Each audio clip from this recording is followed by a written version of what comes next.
कबीरदास जी के दोहे अत्यंत ज्ञानवर्धक होते हैं, जिनमें गागर से सागर भरने का प्रयास किया गया है। हम आपको यहाँ पर कबीर के दोहे के साथ हिंदी अर्थ भी आप लोगों के साथ साझा करूंगी, जिससे आपको सभी दोहों का वास्तविक अर्थ समझने में आसानी होगी। तो आइए मैं आपको कबीरदास जी के दोहे सुनाने वाली हूँ अर्थ सहित, तो ध्यान से सुनिए और बताइए आप लोगों को ये दोहे कैसे लगे। तो सुनिए। गुरु गोविंदो खड़े काके लागू पार।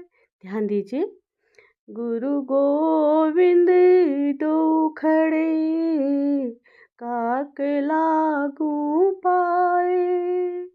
बलिहारी गुरु आपने गोविंदियो बताए। कबीरा गोविंदियो बताए। अर्थात इस दोहे में कबीरदास जी कहते हैं कि अगर हमारे सामने ईश्वर और गुरु एक साथ खड़े हैं तो हमें किसके चरण स्पर्श करना चाहिए। गुरु ने अपने ज्ञान के द्वारा ही हमें ईश्वर से मिलने का रास्ता बताया है, इसलिए गुरु की महिमा ईश्वर से ऊपर है और इसलिए हमें सबसे पहले गुरु के चरण स्पर्श करने चाहिए और उसके बाद भगवान के। जाति न पूछो साधु की, पूछ लीजिए ज्ञान। मोल करो तलवार का, पड़ा रहन दो म्यान।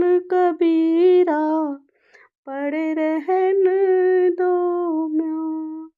अर्थात इस दोहे में कबीरदास जी कहना चाहते हैं कि सज्जन पुरुष की जाति नहीं पूछनी चाहिए, बस उसके ज्ञान को समझना चाहिए।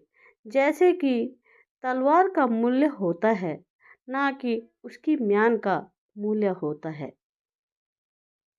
धीरे धीरे रे मना, धीरे सब कुछ होए।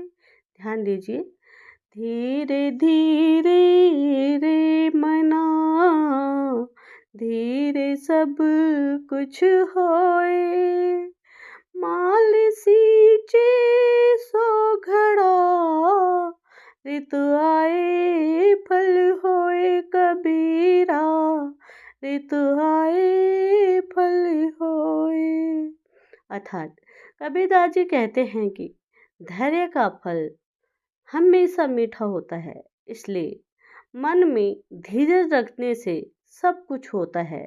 अगर कोई माली किसी पेड़ को 100 घड़े पानी से सींचने लगे, तब भी फल तो ऋतु आने पर ही लगेगा।